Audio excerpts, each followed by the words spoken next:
اعوذ باللہ من الشیطان الرجیم، بسم اللہ الرحمن الرحیم۔ السلام علیکم میرے پیارے ساتھیوں، میں کچھ پودے لگانے لگی ہوں تو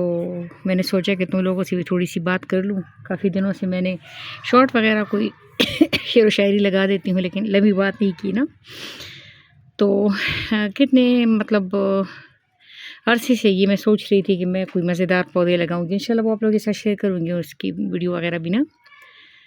تو ایک بات نا، میں نے یہ اینٹیں ہیں، بلاکس ہیں، ادھر کرتی ہوں ادھر کرتی ہوں، میں لگی رہتی ہوں نا، تو میرے بچے میرا مذاق اڑاتے ہیں، کہتے ہیں مما جو ہے نا وہ ہے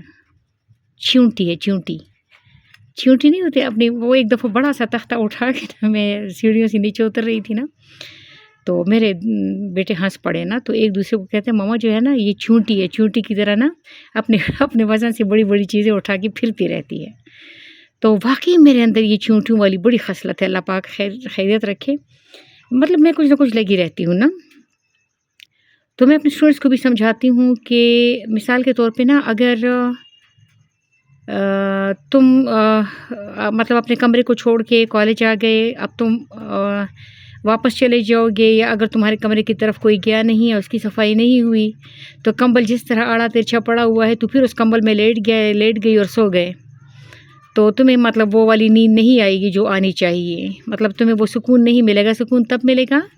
جب تم اپنے کمرے کی چیزوں کو ترتیب دو گے اور اپنے کمرے کی صفائی کرو گے، اور کچھ نہیں تو ڈریسنگ ٹیبل پہ جو چیزیں پڑی ہوئی ہیں نا، ابھی میرے ساتھ میری بات سنتے بھی تم ایسے کر سکتے ہو کہ جو تمہارے سامنے میز پہ چیزیں پڑی ہیں نا یا ڈریسنگ ٹیبل پہ نا، تو اسے ترتیب سے رکھنا شروع کرو۔ جوں باہر چیزیں ترتیب پا رہی ہوتی ہے، اسی طرح آپ کے اندر، آپ کا ذہن، آپ کا دل، آپ کے اندر تھاٹس، وہ سارا کچھ ترتیب پا رہا ہوتا ہے۔ میں جب کوئی پتیلا دھوتی ہوں نا، تو جب اس کو وہ مل کے اور اس کے اوپر وہ کالی سی جھاگ آ جاتی ہے نا،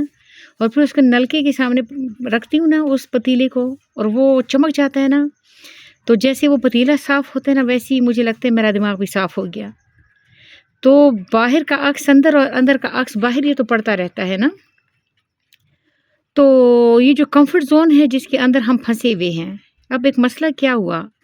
کمفرٹ زون ایک بہت بڑا وبال تھا، بہت بڑا قید خانہ ہے، یہ بہت بڑا عذاب ہے کہ ہم کمفرٹ زون سے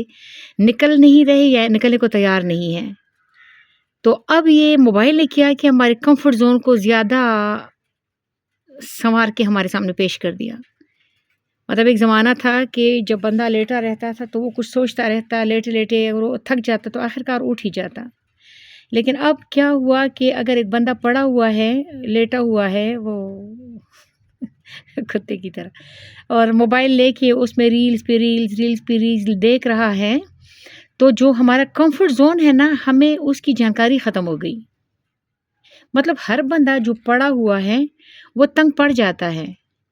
تو وہ میں کہیں سن رہی تھی، کہتے ہیں کہ وہ ایک کتا نا بہت زیادہ شور مچا رہا تھا، رو رہا تھا نا، تو کسی نے کہا کہ یہ کتا کیوں رو رہا ہے، تو کہتے ہیں کہ یہ جہاں پر لیٹا ہوا ہے، بیٹھا ہوا ہے نا، یہاں پر کیل ہے، تو کہتے ہیں کہ یہ کیل اس کو چبھ رہی ہے اس لیے رو رہا ہے۔ تو کہتے ہیں کہ اگر اس کو کیل چبھ رہی تو یہ یہاں سے اٹھتا کیوں نہیں ہے، تو کہتے ہیں کہ اتنی زیادہ بھی نہیں چبھ رہی کہ یہ اڑ جائیں۔ تو ہمارا کمفرٹ زون ہمیں ڈسٹرب کر رہا تھا اور ہم آخرکار اٹھ بھی جاتے تھے، لیکن اب ہم اس کمفرٹ زون کے اندر بھی کسی اور کی محنت مشقت دیکھ کے نا، ہمیں تھوڑی بہت وہ مل رہی ہے، شانتی مل رہی ہے، تھوڑا بہت سکون مل رہا ہے کہ چلو ہم نہیں تو کوئی اور تو لگا ہوا ہے۔ مثال کے طور پہ میرا حلوہ بنانے کو جی کرتا ہے تو میں جان ساری کی حلوے کی ویڈیو دیکھنا شروع ہو جاتی ہوں۔ اللہ برکت دے آپ کے کھانوں میں، آپ کے رزق میں، اور وہ وقت چلا جاتا ہے۔ تو کمفرٹ زون مجھے ڈسٹرب نہیں کر رہا، کیونکہ کمفرٹ زون میں موبائل کے ساتھ لگ گئی۔ تو کمفرٹ زون ایک قید خانہ ہے، اس قید خانے سے نکلیے،